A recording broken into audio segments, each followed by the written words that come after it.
योग क्रांति परिवार के YouTube चैनल पर आप सभी का स्वागत है। आज हम बात करने वाले हैं 2017 से लेकर 2019 के मध्य UGC नेट में आए हुए भगवत गीता के प्रश्न के बारे में।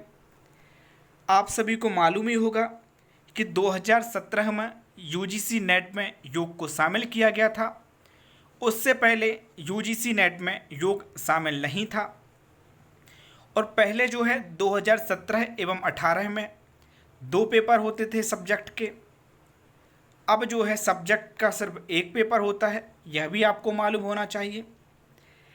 एक योग साधक की डिमांड थी कि सर भगवत गीता के प्रश्न आप बता दीजिए 2017 से लेकर 2019 तक कैसे आए हुए हैं, ताकि हमें एक पैटर्न मालूम चल जाए कि किस तरह से प्रश्न पूछे जाते हैं और हमारी तैयारी बहुत अच्छी हो सके।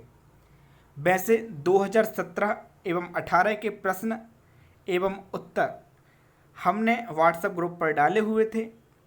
2019 के जो हैं हम आपको यूट्यूब के माध्यम से बता रहे हैं और इसमें आप देख पाएंगे भगवत गीता के प्रश्न जो कि 2017 से लेकर 19 तक के मध्य आए हुए हैं। यदि आपने अभी तक हमारा चैनल सब्सक्राइब नहीं किया है तब आप सब्सक्राइब कर लें, साथ ही साथ लाइक करें, शेयर करें और कमेंट करें। चलिए देख लेते हैं। पहला प्रश्न, भगवत गीता के अनुसार निम्नलिखित में से कौन शांति की स्थिति को प्राप्त नहीं करता है? पहला, इच्छा विहीन व्यक्ति। दूसरा, अहंकार विहीन व्यक्ति। तीसरा, कर्मयोगी। चौथा, विद्वान।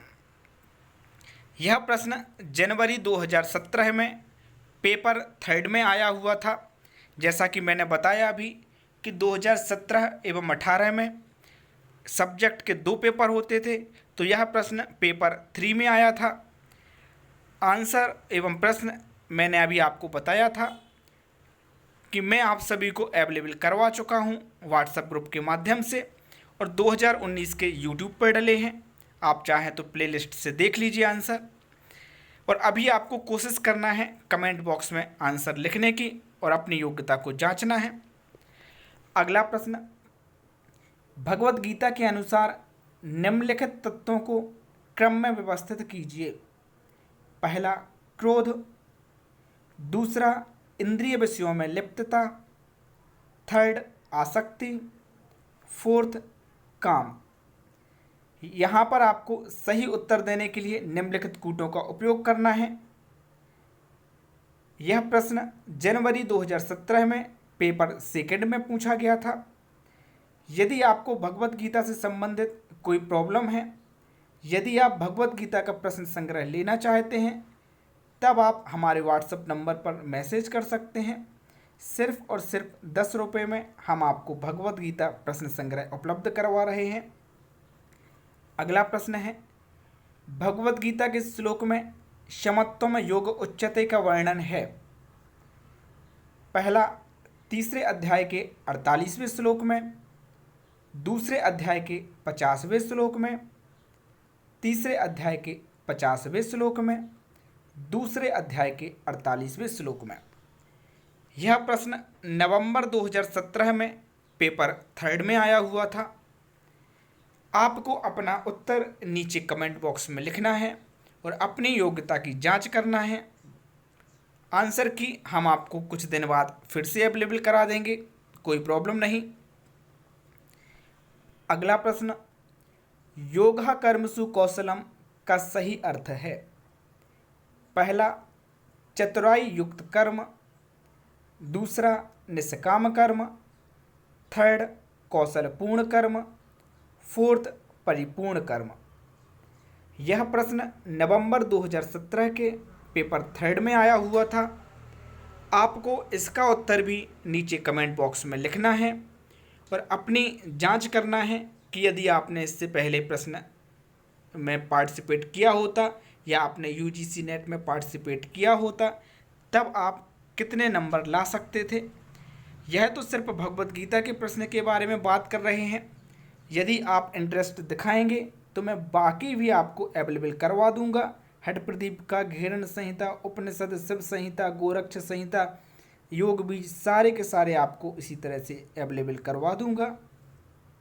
अगला प्रश्न, भगवत गीता के अनुसार स्थिति प्राज्ञ पुरुष की विशेषताएं हैं।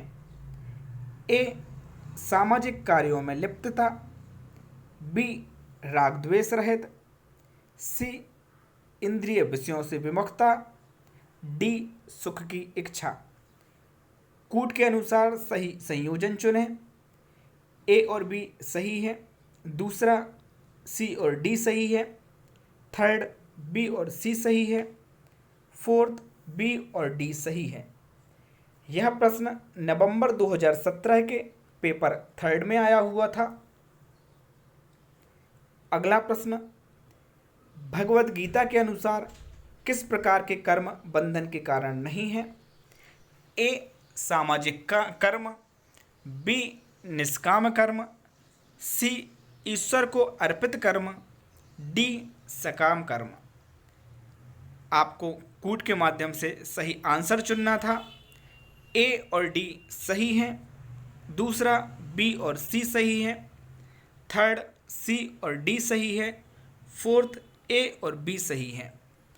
यह प्रश्न 2017 के पेपर 3 में आया हुआ था। भगवत गीता से संबंधित प्रश्न बहुत ज़्यादा आते हैं, पातंजल योग सूत्र से संबंधित प्रश्न बहुत ज़्यादा आते हैं, हठ प्रदीपिका और घेरन संहिता से संबंधित प्रश्न बहुत ज़्यादा आते हैं, इसलिए आपको इन पर विशेष फोकस करने की आवश्यकता है। अगला प्रश्न, श्रीमद् भगवत गीता के अनुसार किस कारण से योग सिद्ध नहीं होता। पहला, उपयुक्त आहार एवं विहार, दूसरा उपयुक्त कर्म, थर्ड उपयुक्त शयन व जागरण, फोर्थ युक्तिपूर्वक कर्म। यह प्रश्न जुलाई 2018 के पेपर 2 में आया हुआ था। मैंने सारे के सारे प्रश्न के नीचे मेंशन कर रखा है कि कौन सा प्रश्न कब आया हुआ था। अगला प्रश्न, भगवत गीता के अनुसार सात्विक आहार के गुण हैं। ए, सुख और प्रतिवर्धक, बी, उष्ण और लवणीय, सी, आयु और बुद्धिपूर्वक, डी, चिंता और व्याधिकारी। कूट के अनुसार सही संयोजन चुनें। पहला सी और डी सही है, दूसरा ए और डी सही है, तीसरा ए और 2018 पेपर 2 में आया हुआ था। नीचे कमेंट बॉक्स में आपको अपना आंसर लिखना है। आपको इतना पढ़ने के बाद एक बात जरूर क्लियर हो गई होगी कि सरल एवं कठिन सारे प्रकार के प्रश्न पूछे जाते हैं, इसलिए भगवत गीता को बहुत अच्छे से पढ़ना होगा। अगला प्रश्न, नीचे दिए गए कथनों में से अभिकथन और तर्क आपको बताना है कि अभिकथन ए सही है, कि अभिकथन बी सही है, या अभिकथन आर सही है, या अभिकथन ए और आर दोनों सही हैं और सही व्याख्या है। इस तरह से प्रश्न भी पूछे जा सकते हैं। तो अभिकथन और तर्क के बारे में आपको बताना है। अभिकथन ए है, भगवत गीता के अनुसार सांख्य और योग दर्शन पद्धतियाँ 2 सर्वाधिक प्राचीन पद्धतियाँ हैं। और यहाँ पर अभिकथन के तर्क के रूप में बताया गया है कि सांख्य और योग पद्धतियाँ क्रमशः ज्ञान और कर्म के मार्ग हैं। यहाँ पर आपको बताना था कि कौन सा सही है, या दोनों सही हैं, या ए बी की आर की सही व्याख्या है। यह प्रश्न जुलाई 2018 पेपर 2 में आया हुआ था। अगला प्रश्न, भगवत गीता के अनुसार निम्नलिखित अवस्थाओं को उचित क्रम में व्यवस्थित करें। यहाँ आपको क्रम में व्यवस्थित करना था। ऑप्शन थे आपके सामने, ए, आसक्ति, बी, क्रोध, सी, काम, डी, सांसारिक विषयों के बारे में सोचना। तो सही उत्तर के लिए नीचे दिए गए कूटों का उपयोग करें। पहला बी सी डी और ए, दूसरा डी ए सी और बी, तीसरा सी बी ए और डी, फोर्थ ए, डी, बी और सी। यह प्रश्न जुलाई 2018 के पेपर 2 में आया हुआ था। अगला प्रश्न देख लीजिए। सूची 1 को सूची 2 के साथ सुमेलित करें। नीचे दिए गए कूट का प्रयोग करते हुए सही उत्तर चुनें।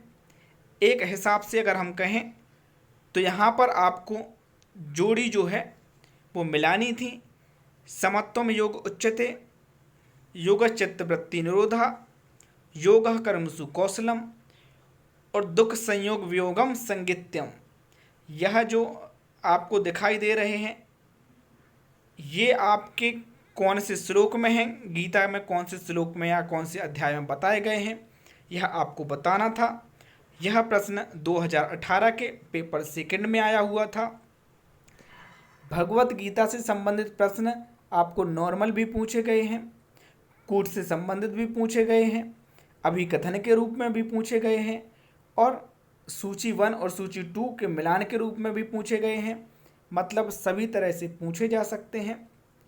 अगला प्रश्न है, भगवत गीता के अनुसार सर्व कर्म सिद्धि के कितने कारणों का उल्लेख है?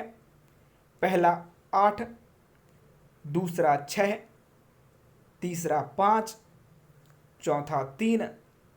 यह प्रश्न जून 2019 के पेपर में आया हुआ था। यहाँ पर पेपर 1 और 2 मैंने नहीं दिया है, ना 3 मैंने दिया है, क्योंकि सब्जेक्ट के सिर्फ और सिर्फ एक पेपर होते थे जून से, इसलिए सिर्फ मैंने यहाँ पर ईयर बताया हुआ है और मंथ बताया हुआ है। अगला प्रश्न, भगवत गीता के अनुसार सर्वभूत हितेरता किस योगी के लक्षण हैं? पहला सांख्य योगी, दूसरा ज्ञान योगी, तीसरा भक्ति योगी, चौथा कर्म योगी। यह प्रश्न जून 2019 के पेपर में आया हुआ था। नीचे कमेंट बॉक्स में आपको इनके उत्तर लिखने हैं। 2019 का पेपर मैंने सॉल्व पूरा का पूरा आपको YouTube पर उपलब्ध करवाया हुआ है, आप प्लेलिस्ट से देख सकते हैं। अगला प्रश्न, भगवत गीता के अनुसार रजोगुण का परिणाम होता है। पहला लोभ, दूसरा मोह, तीसरा काम, चौथा मद। यह भी जून 2019 के पेपर में आया हुआ था। अगला प्रश्न, श्रीमद् भगवत गीता के अनुसार योग शब्द के अर्थ हैं। ए समाधि, बी कर्म कौशलम, सी जीव परमात्मा योग, डी समत्व योग। सही विकल्प आपको चुनना है, ए और डी, बी और डी, ए और बी, सी और बी। यह प्रश्न भी जून 2019 के पेपर में आया था। अगला प्रश्न, भगवत गीता के अनुसार ध्यान में बैठने की व्यवस्था में प्रयुक्त होने वाली सामग्रियों के क्रम हैं। पहला चर्म, कपड़ा, कुशाघास, दूसरा कपड़ा, चर्म, कुशाघास, थर्ड चर्म, कुशाघास, कपड़ा, फोर्थ कुशाघास, चर्म और कपड़ा। यह प्रश्न भी 2019 के पेपर में आया हुआ था, जो कि जून में हुआ था। यहाँ आप देख रहे होंगे 5 प्रश्न ऐसे हो चुके हैं जो कि जून में पूछे गए थे। 2019 दिसंबर का पेपर अभी मैं आपको पूरा का पूरा सॉल्व करवा रहा हूँ, इसलिए मैंने यहाँ पर मेंशन नहीं किया है ताकि आप वहाँ पूरा पेपर भी देखें। अगर आप PDF प्राप्त करना चाहते हैं तो दिए गए व्हाट्सएप के माध्यम से ले सकते हैं। अभी के लिए बस इतना ही। धन्यवाद।